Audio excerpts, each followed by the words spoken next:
Keharuman cinta kasih tanpa pamrih telah menarik dunia menjadi satu keluarga. Kebenaran dari pesan abadi telah terungkap melalui setiap perkataan dan perbuatan.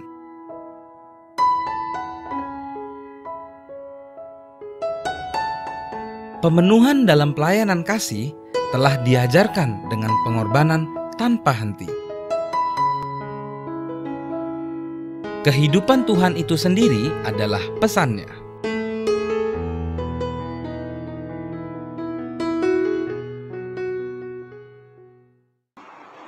Om Sairam, dan selamat datang kembali di episode ke-8 dalam serial presentasi kami yang berjudul Pesan dari Bhagavan Baba Avatar Zaman Kali. Kita telah menghabiskan banyak waktu pada episode sebelumnya membahas tentang pentingnya Tuhan dan membahas tentang pentingnya untuk tidak kehilangan pandangan dalam kemaha hadiran Tuhan bahkan untuk sesaat. Hari ini kita akan mulai menekankan bahwa walaupun kita memiliki banyak jabatan, kekuasaan, dan sebagainya, pada kenyataannya kita hanyalah sebuah roda kecil dalam sebuah mesin yang sangat kompleks, yaitu kosmos. Banyak orang yang tidak peduli akan aspek keberadaan diri kita. Tetapi dahulu kala pada saat Swami datang sebagai Dewa Krishna, beliau melakukan pengamatan khusus akan hal ini dalam Gita. Inilah yang beliau katakan pada saat itu. Sahyagnaah prajaah shruštva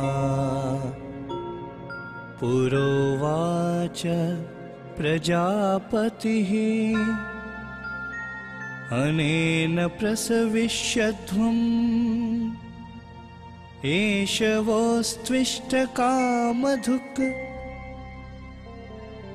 devan bhavayatanena te deva bhavayantu vaha parasparam bhavayantah shreyah paramavapsyatha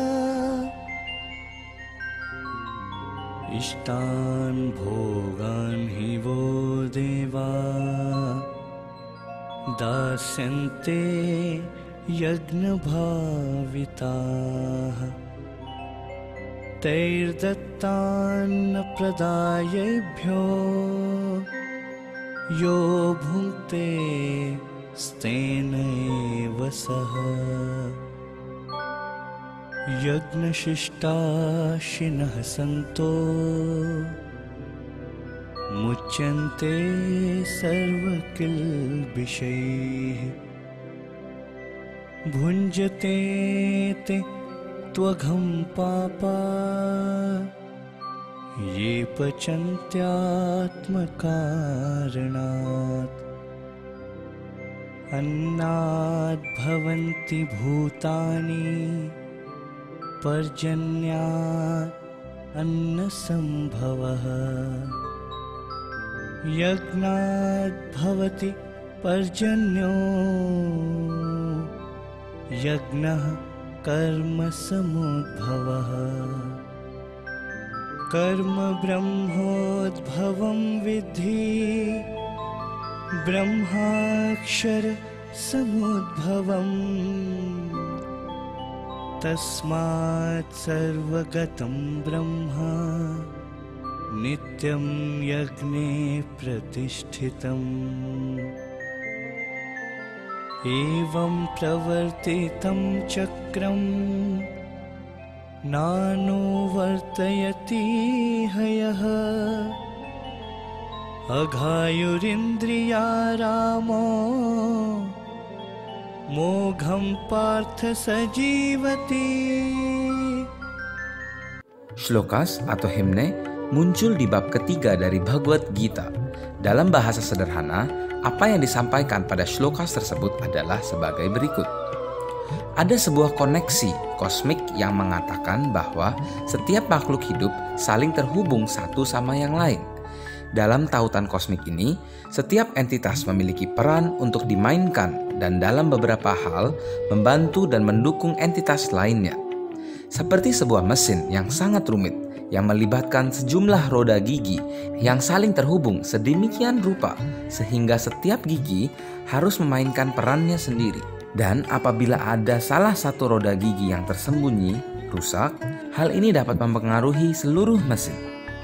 Dengan kata lain, tidak ada entitas yang dapat keluar dari rantai kosmik ini. Dengan tanpa disengaja, tidak ada satu entitas pun kecuali manusia yang memiliki pilihan untuk keluar dari rantai kosmik ini. Hanya kita manusia yang dapat melawan peran yang dimaksudkan oleh Tuhan untuk kita mainkan, hanya karena pikiran. Dan yang dilakukan Krishna di dalam Gita yang akan kita kutip hari ini adalah untuk mengingatkan bahwa sangatlah salah, tidak bermoral, dan tidak bertanggung jawab apabila kita melawan peran yang diinginkan oleh Tuhan yang Maha Kuasa. Baba memberikan arti yang lebih mendalam dengan menambahkan beberapa hal, yakni Vyashti leka samashti chikkadu. Tanpa vyashti atau individu, Anda tidak bisa memikirkan samashti atau komunitas. Samashti leka srishtiye jaragadu. Tanpa samashti, tidak akan ada sristi atau penciptaan. కనుకనే మొట్టమొదట వ్యష్టిని మనం గుర్తించాలి. Jadi, kita harus memahami peranan individu, vyashti. ఈ వ్యష్టి ద్వారానే సమష్టిని మనము గుర్తించడానికి వీలవుతుంది. Dengan menyadari sifat vyashti, kita akan mengenal masyarakat atau samashti. ఈ సమష్టి వల్లనే సృష్టి మనకు అర్థమవుతుంది. Melalui pemahaman samashti, Anda akan dapat memahami sristi atau ciptaan. సృష్టిని అర్థం చేసుకున్నటువంటి వాడే పరమేష్టి. Orang yang memahami ciptaan ini adalah paramesti, yakni sang ilahi itu sendiri. కనుక సృష్టి, సమష్టి, వ్యష్టి, పరమేష్టి ఈ నాలుగింటి యొక్క తత్వము వ్యష్టి అని ఇమిడి ఉంటున్నది. Oleh sebab itu, sristi, ciptaan, samashti, masyarakat, vyashti, individu, paramesti, sang ilahi, semua ada di dalam vyashti atau individu. కనుక మొట్టమొదట మనము వ్యష్టి అనేటువంటి తత్వాన్ని చక్కగా అర్థం చేసుకోవాలి. Untuk itu, kita perlu memahami individu, vyashti. Swami mengatakan bahwa individu merupakan bagian dari anggota masyarakat atau kemanusiaan secara keseluruhan. Selanjutnya, manusia adalah bagian dari alam. Dan pada akhirnya, alam itu sendiri adalah bagian dari Tuhan. Jadi, kita memiliki hierarki sebagai berikut. Tepat di bawah adalah individu atau vyashti. Individu atau vyashti ini adalah bagian dari masyarakat atau samashti. Masyarakat atau samashti itu sendiri adalah bagian dari ciptaan atau srishti. Dan pada akhirnya kita mengetahui bahwa ciptaan atau srishti adalah bagian dari Tuhan atau parameshti. Jadi ada hierarki kosmik di mana Tuhan berada pada posisi paling atas. Alam semesta berada pada posisi berikutnya, manusia berada satu langkah di bawah, dan kita sebagai individu berada tepat di bawah. Apakah itu berarti kita hanyalah makhluk rendah yang tidak memiliki konsekuensi sama sekali? Jauh dari itu, karena apabila kita seperti itu, bukankah Tuhan telah memberikan kita tubuh yang begitu indah dengan begitu banyak kemampuan dan sebagai tambahan otak dan pikiran yang begitu kuat? Demikian Swami seringkali berkata, Jantunam narajanmam durlabham, yang artinya, kelahiran sebagai manusia merupakan anugerah yang tak ternilai. Lalu, arti dari hierarki yang kita bicarakan adalah bahwa kita sebagai manusia perlu sangat berhati-hati dan bertanggung jawab dalam menggunakan kekuatan dan cinta kasih yang telah diberikan oleh Tuhan kepada kita semua. Swami menjelaskan lebih lanjut kepada kita secara tepat apa yang beliau inginkan dari kita. Dia mengatakan, pastikan sepenuhnya bahwa apapun yang Anda lakukan, janganlah merugikan masyarakat atau kemanusiaan dan juga tidak mengganggu alam semesta sedikit pun. Kedengarannya sederhana, Tetapi sangat disayangkan bahwa seringkali pelajaran hidup yang sederhana ini yang justru sering kita lupakan dengan mudah. Mari kita melihat lebih dekat ajaran penting suami dan melihat bagaimana kita dengan begitu mudahnya melanggar ajaran beliau. Mari kita ambil hal sederhana seperti membuang sampah yang sudah sangat umum di berbagai tempat. Seringkali sampah yang berlebihan dapat menyebabkan konsekuensi yang berbahaya. Contohnya adalah wabah Surat. Surat adalah sebuah kota di bagian barat India sekitar 100 km ke utara menuju kota Mumbai yang dulunya dikenal sebagai Bombay. Pada tahun 1994, selama 2 bulan terjadi hujan yang sangat lebat dan dikarenakan sistem drainase kota yang buruk dan tidak bisa menangani banjir. Banyak hewan tenggelam termasuk kambing, domba, dan sapi, belum lagi ratusan anjing dan kucing jalanan. Dengan semua bangkai di sekitar sampah yang sudah menumpuk dan tidak ada yang peduli untuk membersihkannya, masalah pun datang pada akhirnya. Wabah Surat terjadi pada tanggal 22 September ketika masyarakat mulai menyadari kenyataan bahwa kota ini akan mendapatkan masalah apabila tidak dibersihkan dan sistem drainasenya tidak berfungsi dengan baik. Surat terkenal secara internasional sebagai kota berlian dan perdagangan berlian. Ada banyak penghasilan yang didapatkan oleh kota ini, namun tidak ada yang peduli untuk menghabiskan uang atau waktu untuk hal-hal penting. Jadi ini adalah sebuah kasus di mana individu keasikan menghasilkan uang dan meninggalkan kotanya menjadi kotor, yang pada akhirnya membuat seluruh kota untuk membayar secara besar-besaran melalui sebuah bencana besar. Bencana Surat merupakan sebuah contoh bagaimana kita mendapatkan masalah apabila kita ceroboh dan menciptakan polusi. Bukan hanya kota saja, tetapi alam sendiri dapat tercemar dalam banyak hal. Memang hal ini sedang dilakukan dalam jumlah besar dan di banyak tempat. Ada 2 faktor yang mendorong pencemaran dan perusakan alam ini. Yang pertama adalah keserakahan dan kepentingan pribadi.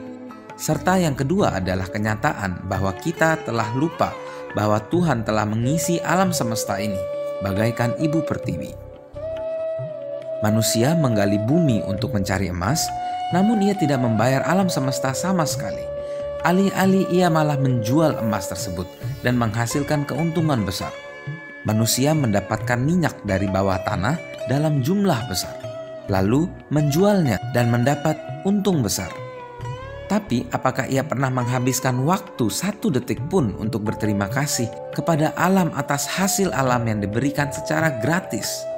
Manusia menanam bahan pangan dalam kelimpahan dan mendapatkan keuntungan darinya.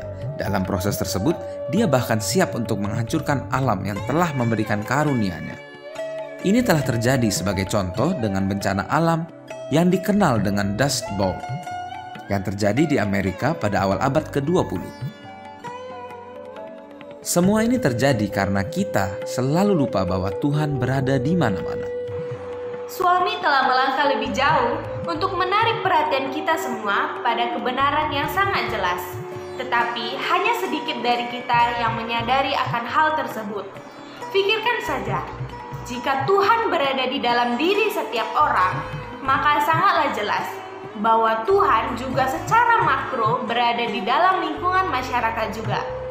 Tetapi berapa banyak dari kita yang percaya akan hal tersebut dan memikirkan hal tersebut? Sebenarnya, suami telah mengingatkan kita bahwa Weda telah menyatakan kebenaran ini sejak lama. Om Sahasrashirusha Purushaha Sahasraksha Sahasrapad. Banyak dari kita yang mengucapkan Veda, tetapi itu saja tidaklah cukup. Kita harus lebih jauh memahami apa yang diajarkan Veda dan bertindak sesuai dengan ajaran itu. Suami membantu kita untuk melakukannya. Itulah sebabnya pesannya begitu penting. Kidung yang baru saja Anda mendengarkan adalah beberapa baris pertama dari himne Veda yang terkenal Purusha Suktam. Seperti yang dikatakan suami, jika seseorang benar-benar menerjemahkan himne atau kidung ini, artinya bahwa Tuhan memiliki ribuan mata, ribuan kaki, dan sebagainya, Baba mengatakan bahwa penafsiran tersebut tidaklah benar. Artian sebenarnya dari himne tersebut adalah bahwa masyarakat merupakan Tuhan. Ribuan mata dan kaki yang dikidungkan dalam mantra Veda merujuk pada orang-orang yang berbeda. Swami mengatakan bahwa kumpulan tangan, kaki, dan mata secara simbolik menggambarkan lingkungan masyarakat. Baba juga menambahkan bahwa jika mantra Veda disusun hari ini, para pendeta akan menggambarkannya dalam jumlah miliaran, bukan ribuan, karena populasinya sudah jauh lebih besar. Anda mungkin berpendapat, tidak apa apabila masyarakat merupakan gambaran dari Tuhan, mungkin itu benar. Tetapi apa yang harus saya lakukan? Bagaimana itu mempengaruhi saya? Jika Anda ingin mengetahui jawaban untuk pertanyaan itu, mari Anda melihat gambar ini. Lihat bagaimana orang ini berbicara di telepon seluler sambil mengendarai skuter pada saat yang bersamaan. Orang ini dapat dengan mudah mengalami kecelakaan dan melukai tidak hanya dirinya sendiri, tapi juga orang lain yang di jalan. Sekarang katakanlah, bukankah orang ini mengganggu masyarakat? Mari kita melihat contoh lain. Truk yang Anda lihat ini penuh dengan polusi. Sangat jelas bahwa asap dari truk tersebut sangat membahayakan orang lain. Ketika truk berhenti di lampu lalu lintas, mereka biasanya menyalakan mesin dan mengeluarkan banyak asap. Alhasil, para pengemudi roda 2 yang menunggu di belakang harus menghirup asap sampai lampu berubah hijau. Ini adalah contoh umum di mana kelalaian dan ketidakpedulian dapat menyebabkan masalah di dalam masyarakat. Ada banyak lagi contoh, beberapa di antaranya cukup serius. Beberapa waktu yang lalu, ada gempa bumi besar di Cina, di mana ratusan anak sekolah meninggal. Bangunan-bangunan ini runtuh karena kontraktor melakukan penipuan selama konstruksi. Dengan kata lain, mereka menggunakan konstruksi di bawah standar demi mendapatkan keuntungan besar. Namun sayangnya, keuntungan itu yang bertanggung jawab atas meninggalnya banyak anak sekolah. Orang sering berperilaku tidak bertanggung jawab karena akhir-akhir ini mereka lupa akan hubungan yang sangat penting antara mikro dan makro. Saya dapat memberikan lebih banyak contoh seperti itu. Tetapi saya pikir tidak perlu karena saya yakin Anda sudah mendapatkan intinya. Intinya adalah bahwa Tuhan yang ada di dalam kita juga ada di semua makhluk lain. Oleh sebab itu, kita harus memandang masyarakat sebagai bentuk makro dari Tuhan. Itulah sebabnya kita tidak boleh menyakiti masyarakat. Memperluas argumen dari manusia ke berbagai entitas alam lainnya, kita harus menyadari bahwa Tuhan berada di dalam setiap bagian penciptaan. Kita tidak boleh melakukan apapun untuk menyakiti atau merusak alam. Anda tahu segala sesuatu yang Tuhan ciptakan di dalam alam semesta ini memiliki tujuannya sendiri. Jika Anda tidak percaya kepada saya, coba Anda pertimbangkan seekor semut. Coba Anda mencari tahu bagaimana semut memainkan peran penting yang sangat berguna dalam ekosistem. Ketika Anda mengetahuinya, saya yakin Anda akan terkejut betapa hati-hatinya Tuhan telah menempatkan begitu banyak spesies di alam semesta ini. Kita mungkin tidak mengetahui secara pasti peran apa yang mungkin mereka mainkan. Tapi percayalah, setiap atom, setiap molekul, setiap bagian di alam semesta yang diciptakan Tuhan memiliki peran yang sangat bermanfaat. Ketika Tuhan telah melakukan begitu banyak untuk kepentingan kita, apakah menurut Anda kita sebaiknya perlu berterima kasih kepada Tuhan untuk menjaga ciptaan Tuhan ini? Pikirkan tentang itu. Itu saja untuk saat ini, dan bergabunglah bersama kami untuk episode berikutnya dalam seri berkelanjutan yang berjudul Pesan Ilahi. Saya berharap yang terbaik untuk kalian semua sampai kita bertemu kembali. Jai Sai Ram.